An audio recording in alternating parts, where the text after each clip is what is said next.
Quizá muchos de nosotros estamos esperando que alguna situación cambie, algo en nuestro presente,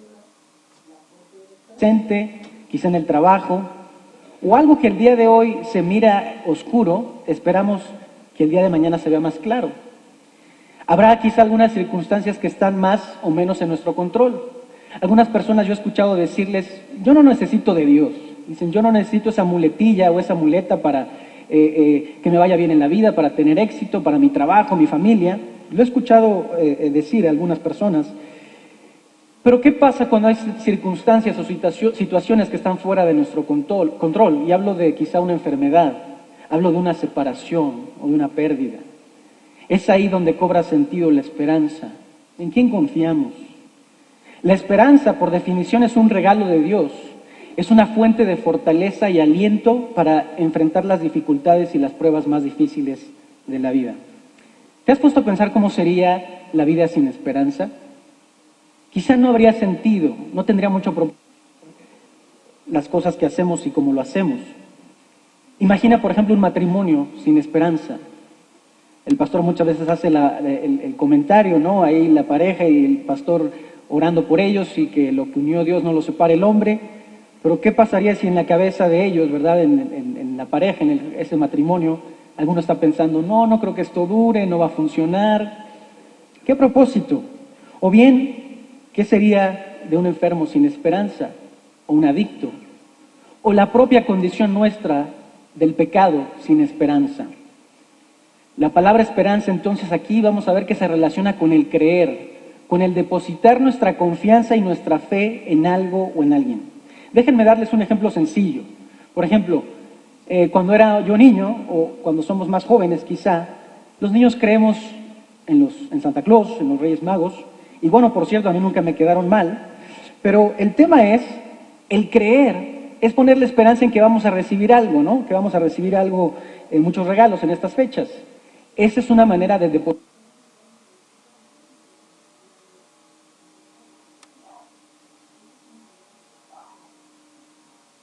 nuestra confianza.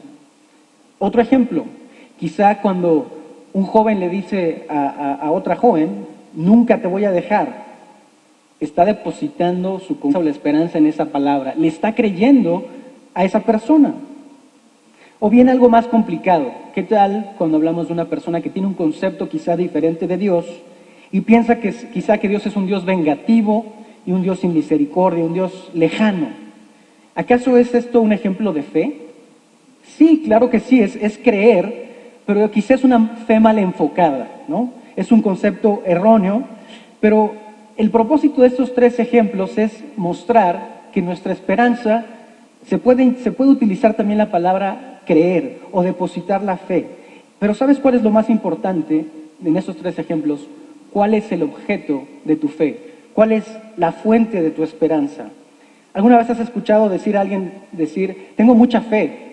¿No? Yo conozco personas que dicen, no, yo soy una mujer o soy un hombre de mucha fe. Pero sabes, tú puedes tener mucha fe, no sé, en las piedras o en cualquier cosa, y eso no te garantiza nada.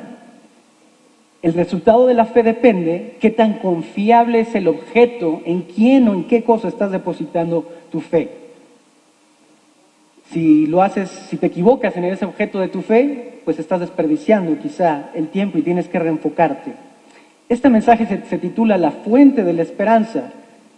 Y mi propuesta es que si tú pones la confianza en el Señor, y eso está escrito en la palabra, vamos a ver qué dice la palabra, que si tenemos nuestra confianza puesta en el Señor, Él se convierte en nuestra fuente gloriosa de esperanza eterna.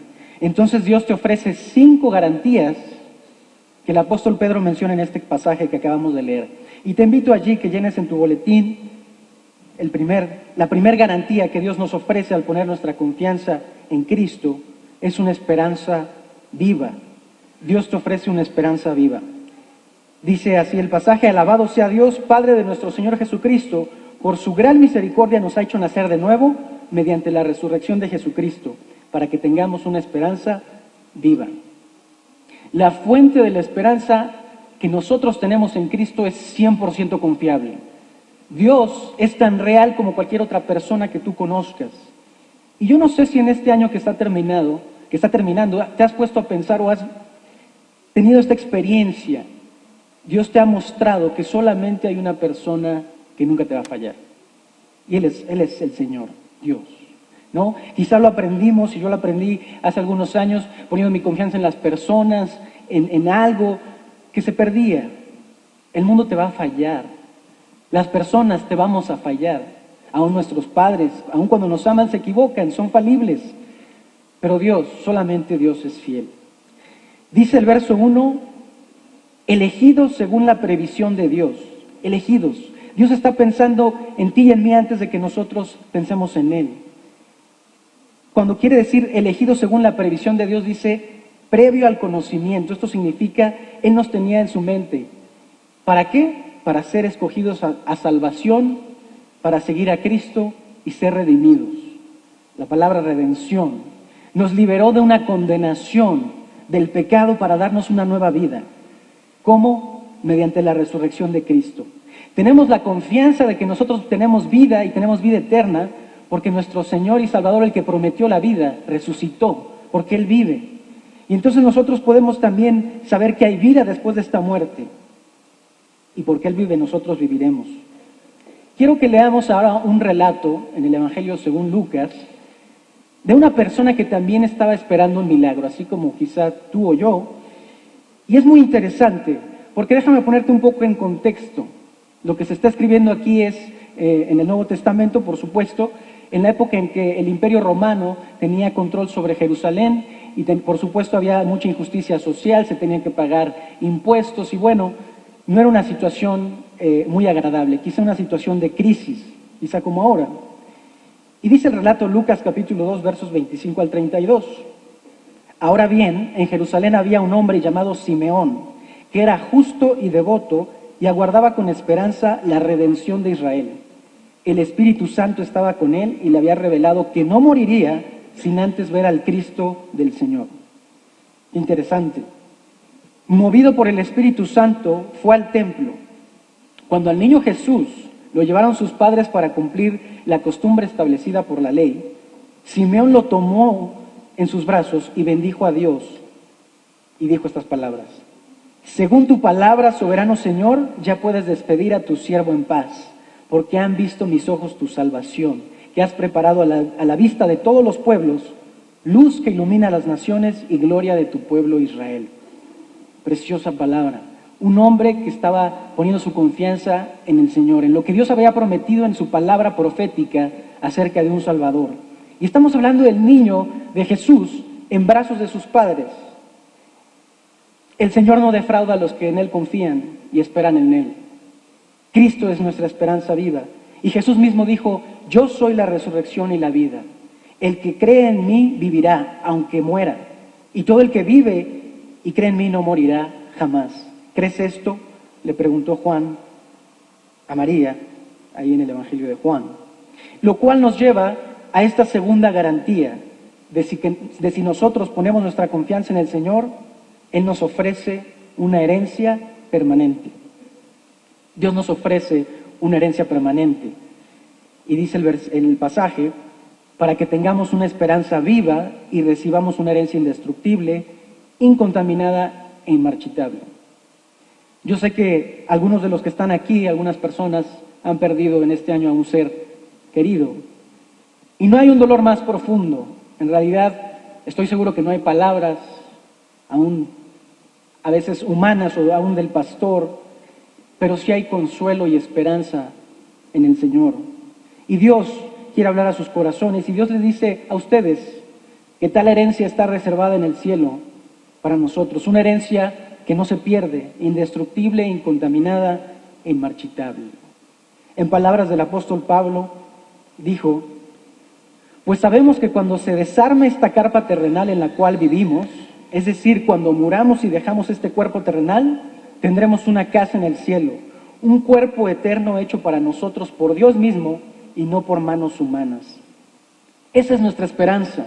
Y sigue diciendo el apóstol: así que siempre vivimos en plena confianza, aunque sabemos que mientras vivamos en este cuerpo no estamos en el hogar celestial con el Señor, pues vivimos por lo que creemos y no por lo que vemos. Sí, estamos plenamente confiados y preferiríamos estar fuera de este cuerpo terrenal porque entonces estaríamos en el hogar celestial con el Señor. Aquí hay una maravillosa verdad. Cuando dice Pablo, pues vivimos por lo que creemos y no por lo que vemos. En otras versiones dice, por fe andamos y no por vista. Pero ¿qué es lo que creemos? ¿Qué es lo que tú crees? ¿Sabes? Las personas que más han sido utilizadas por el Señor, hombres y mujeres a lo largo de la historia, que le han servido como misioneros o en cualquier área, Dios les ha dado en ellos una perspectiva siempre eterna. Ellos vivieron como peregrinos en este mundo y tenían esta verdad bien clara, sabiendo que nuestra ciudadanía no está en esta tierra sino en los cielos. Esto te da una perspectiva totalmente diferente de la vida y de los problemas, de los sufrimientos y de cuáles deben de ser nuestras prioridades. Así lo dice la carta a los Hebreos. Dice, pues aquí no tenemos una ciudad permanente, sino que buscamos la ciudad venidera. Se cuenta la historia de un misionero norteamericano que regresaba de África después de haber servido durante muchos años como misionero, y bueno, venía en el mismo barco que viajaba el expresidente Theodore Roosevelt. Y en este suceso, cuando él va llegando, se está aproximando a la costa, ve que hay una gran muchedumbre, que hay mucha gente que está esperando pues darle la bienvenida al presidente, y hay todo un festejo, una ceremonia y carros alegóricos y bueno, toda una celebración. Y mientras él pensaba, Señor, yo te he dedicado todo, yo te he entregado mi vida, yo te sirvo. Y ciertamente él había perdido a su familia, a su esposa, a sus hijos durante su servicio en África. En cambio llegaba este hombre como presidente y bueno, expresidente de los Estados Unidos, y tenía este gran recibimiento. Y mientras él tenía estos pensamientos que le atribulaban el corazón y la mente, Dios le habló de una manera especial y le dijo, hijo, tú todavía no has llegado a casa. Ese es el significado y el propósito de tener una esperanza en las cosas terrenales. La perspectiva de Dios no en las cosas visibles, no en las nuestras. En las palabras de nuestro Señor Jesucristo, dijo, no acumulen para sí tesoros en la tierra, donde la polilla y el óxido destruyen y donde los ladrones se meten a robar. Más bien acumulen para sí tesoros en el cielo, donde ni la polilla ni el óxido carcomen, ni los ladrones se meten a robar. Porque donde esté tu tesoro, allí estará tu corazón. Veamos la tercera garantía de poner nuestra esperanza en Cristo. Si tú pones a Cristo como la fuente de tu esperanza, Dios te ofrece, el mismo Señor te ofrece una protección divina. Dice así el pasaje, tal herencia está reservada en el cielo para ustedes, a quienes el poder de Dios protege mediante la fe hasta que llegue la salvación que se ha de revelar en los últimos tiempos. El poder de Dios. Solo en México se gastan miles de millones anuales en pólizas de seguros. Cientos de compañías privadas ofrecen seguros de gastos médicos, mayores, menores, seguros de vida, de automóvil y de bienes inmuebles y bienes muebles, ¿no? Mobiliarias. ¿Cuál de ellos es 100% confiable? ¿Alguno de ellos quizás es infalible o que realmente sea perdurable? No lo creo. Me he dado cuenta que el creyente, además de enfrentarse a estos desafíos, tiene otra serie de enemigos, ¿sabes? Al verdadero hombre espiritual se le oponen los propios malos deseos, los afanes de esta vida y la incredulidad. En otras palabras, los enemigos del creyente son el mundo, la carne y Satanás. ¿Te has sentido a veces luchar contra ti mismo, contra tu propia naturaleza pecaminosa? ¿Cómo responder ante las muchas tentaciones de esta vida? El desánimo o la oposición abierta de personas. Dice la Escritura que el mismo poder que resucitó a Jesucristo de los muertos es el poder que actúa en nosotros, los que creemos. Es por eso que el texto dice, a quienes el poder de Dios protege mediante la fe. Es decir, mientras nosotros tengamos nuestra confianza puesta en el Señor, Él nos guarda. Así lo escribe David en el Salmo 5, versos 11 al 12. Dice, pero que se alegren todos los que en ti buscan refugio, que canten siempre jubilosos, extiende tu protección y que en ti se regocijen todos los que aman tu nombre. Porque tú, Señor, bendices a los justos, cual escudo los rodeas con tu buena voluntad. Son muchos los enemigos del hombre, ciertamente, Y amplia debe ser esta cobertura para nuestra mente, nuestro corazón y todo nuestro cuerpo. El mismo Dios que nos salva es el mismo que nos santifica y nos guarda. Él perfeccionará su obra. Así lo promete para quienes ponen su esperanza en Él. Lean conmigo, allí lo tienen en su boletín. Primera de Tesalonicenses capítulo 5, verso 23. Ahora que el Dios de paz los haga santos en todos los aspectos y que todo su espíritu, alma y cuerpo se mantenga sin culpa hasta que nuestro Señor Jesucristo vuelva. Es el mismo Dios, el Señor, que nos guarda nuestra mente, nuestro corazón para sus propósitos. Como vemos, la vida cristiana no está exenta de pruebas, de dificultades. Y así lo afirma el apóstol Pedro en los versos 6 al 7. Esto es para ustedes motivo de gran alegría, a pesar de que hasta ahora han tenido que sufrir diversas pruebas por un tiempo. El oro, aunque perecedero, se acrisola al fuego. Así también la fe de ustedes, que vale mucho más que el oro, al ser acrisolada por las pruebas, demostrará que es digna de aprobación, gloria y honor cuando Jesucristo se revele. Esto nos lleva al punto, a la garantía número 4. Dios te ofrece una fe en desarrollo a través de estas pruebas. Me gusta cómo lo dice la Nueva Traducción Viviente. Traduce este verso como: estas pruebas demostrarán que su fe es auténtica. Así lo dice el verso 7. Estas pruebas demostrarán que su fe es auténtica. ¿Cómo se demuestra, por ejemplo, el amor que yo expreso en palabras? ¿Cómo puedo saber si es un amor genuino? Bueno, quizá puedas pensar cuando llega una joven pareja pidiendo consejería prematrimonial o que tienen el deseo de casarse. Si son muy jóvenes, quizá haya que hacer alguna serie de preguntas para ver si realmente eso que expresan como amor es un amor real, es maduro, ¿no?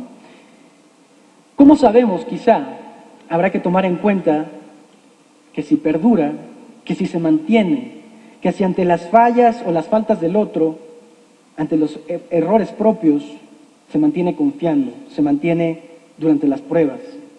Ese es el amor que se perfecciona y que madura.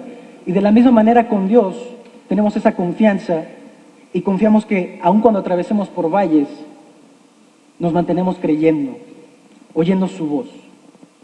¿Cómo podemos oír su voz y hallar dirección cuando no parece haber ninguna? Bueno, déjame hacer aquí un paréntesis bien importante. Estoy convencido que si cada uno de los que estamos aquí tuviéramos un tiempo a solas cada día delante del Señor, frente a su palabra, meditando, tendríamos esta confianza y esa seguridad en nuestra vida. Quizá no tendríamos tanta necesidad de acudir a pedir consejo o urgente la necesidad de alguien en el sentido espiritual, porque Dios estaría dándonos palabra. Sabes, para mí es un privilegio estar aquí al frente y estarte compartiendo de lo mucho que Dios me ha dado. Pero eso no es un privilegio exclusivo de los que servimos o de los líderes o pastores, sino ese es un privilegio que tú puedes tener. ¿Y sabes cómo se llama esto? Tiempo devocional. Tiempo a solas con la palabra. Y hoy quiero invitarte, porque nuestra iglesia para este año está comenzando una nueva campaña en la que quiere que todos como iglesia, cada miembro, se inscriba o esté participando activamente en un plan de lectura bíblico, en un plan devocional. Y antes de que termine, o bueno, al terminar este servicio, quiero que tengas en tu mente y hagas quizá ese compromiso de decir: me gustaría sumarme, y si no sé cómo hacer el tiempo devocional, tenemos aquí manera de explicarte hasta 10 formas, 10 tipos de estrategias de tiempos devocionales. Inclusive, bueno, allí en el stand de Transformar al Mundo estamos registrando a las personas para iniciar este año en un plan de lectura. También a todos nuestros servidores es la iniciativa del pastor que se inscriban y que estén también participando en un plan de lectura. Es un regalo de Dios escuchar su voz y poner nuestra confianza en Él. Tenemos que pedir, tenemos que buscarle. Pero ¿cómo puedo amar yo a alguien que no conozco? ¿Cómo yo puedo poner mi confianza en alguien que no sé si es confiable? Bueno, pues conociéndolo a través de su palabra. Así es como la iglesia crece y como la iglesia avanza, mantiene su rumbo, mantiene la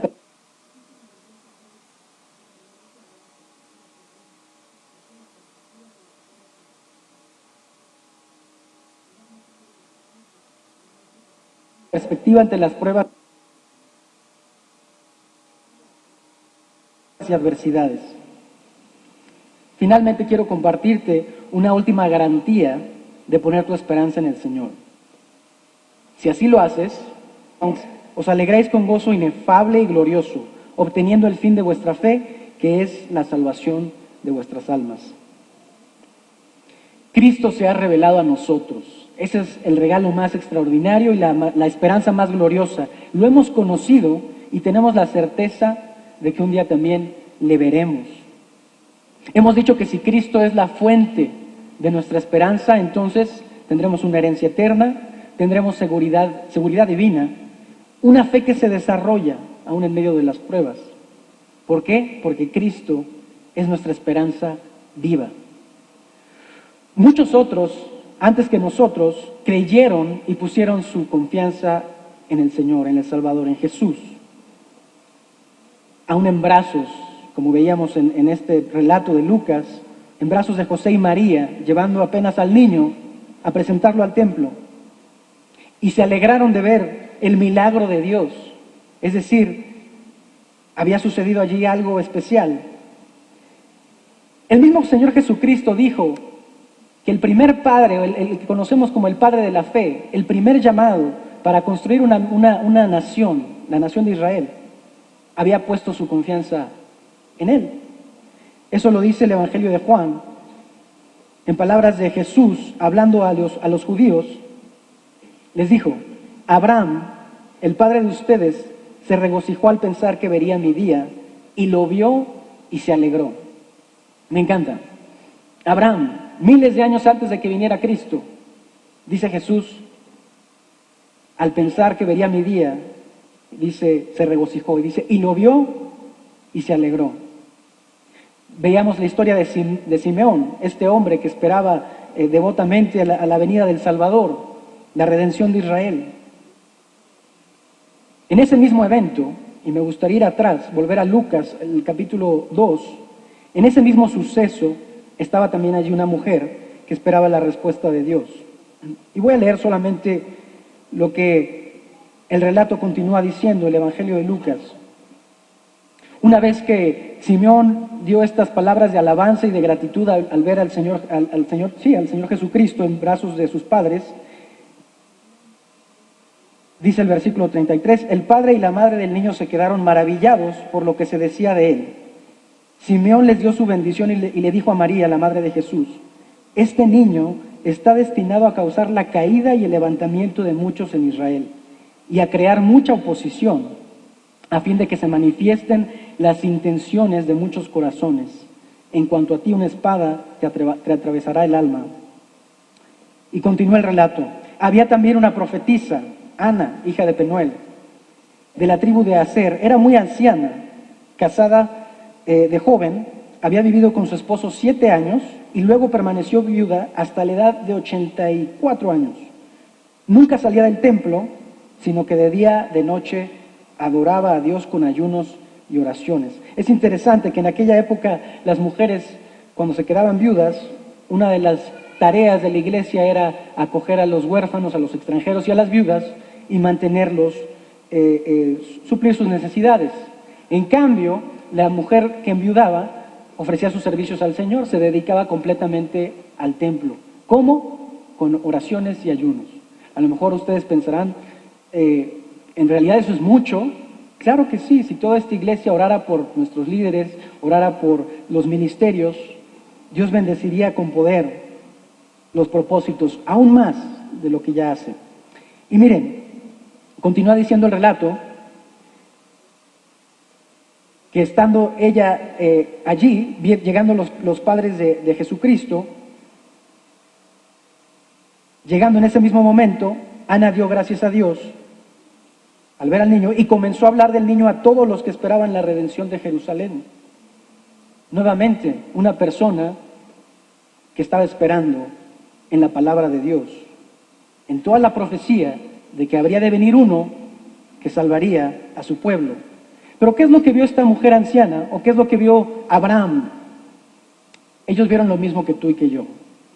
Lo que tú y yo hemos visto, lo que hemos oído y lo que hemos creído. Hemos creído en Cristo. Ellos creyeron en la profecía de que ese niño nacería, crecería en gracia y sabiduría y se volvería el Señor y Salvador de sus vidas, el Mesías. El Señor Jesús, a la edad de 30 años, comenzando su ministerio, se puso de pie en la sinagoga y leyó frente a todos la siguiente profecía. Vamos a leer lo que dice el Evangelio según Lucas, capítulo 4. Y le entregaron el libro del profeta Isaías. Al desenrollarlo, encontró el lugar donde está escrito: el Espíritu del Señor está sobre mí, por cuanto me ha ungido para anunciar buenas nuevas a los pobres. Me ha enviado a proclamar libertad a los cautivos y dar vista a los ciegos, a poner en libertad a los oprimidos, a pregonar el año del favor del Señor. Luego enrolló el libro, se lo devolvió al ayudante y se sentó. Todos los que estaban en la sinagoga lo miraban detenidamente y él comenzó a hablarles. Hoy se cumple esta escritura en presencia de ustedes. ¿Cuántos de ustedes creen que el Señor vive? Y si es así, Él es la fuente de nuestra esperanza. Él sigue siendo la única esperanza viva. Él sigue haciendo milagros en tu vida y en la mía. Él sigue salvando. Él sigue sanando y rescatando al oprimido, liberando de cualquier cadena. Él es nuestra única esperanza. El apóstol Pablo dijo sobre esta esperanza: y esta esperanza no nos defrauda, porque Dios ha derramado su amor en nuestro corazón por el Espíritu Santo que nos ha dado. Me gustaría simplemente resumir lo que venimos diciendo. Si en este año que comienza nosotros ponemos nuestra confianza y nuestra esperanza en la única fuente, en el único que puede darme realmente gozo y paz, satisfacción plena, no voy a ser defraudado. Ese es el Señor. Si nosotros ponemos nuestra esperanza en Cristo, Dios nos ofrece un destino eterno, seguro en sus manos. Una herencia que nada ni nadie la puede tocar. Tu estancia en esta tierra estará segura por el poder de Dios. Y toda prueba en tu vida, en esta fe, en desarrollo, toda prueba, toda circunstancia que tú atraveses tiene esta leyenda, permitido por el Padre. No hay ninguna situación, ninguna cosa que tú experimentes en el que Dios haya perdido el control. Y sabes algo, aun cuando la gente que no tiene esperanza dice que todo tiene solución menos la muerte, bueno, aun para nuestro Señor eso no es ningún problema, porque morir no será sino comenzar verdaderamente a vivir. Me gustaría invitarles a hacer una oración conmigo y si gustan ponerse en pie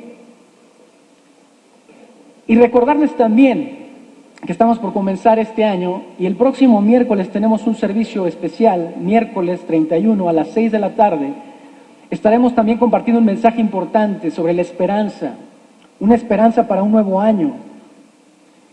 Y este es el tiempo para darle gracias al Señor y pues simplemente pedirle que nosotros creamos más en Él.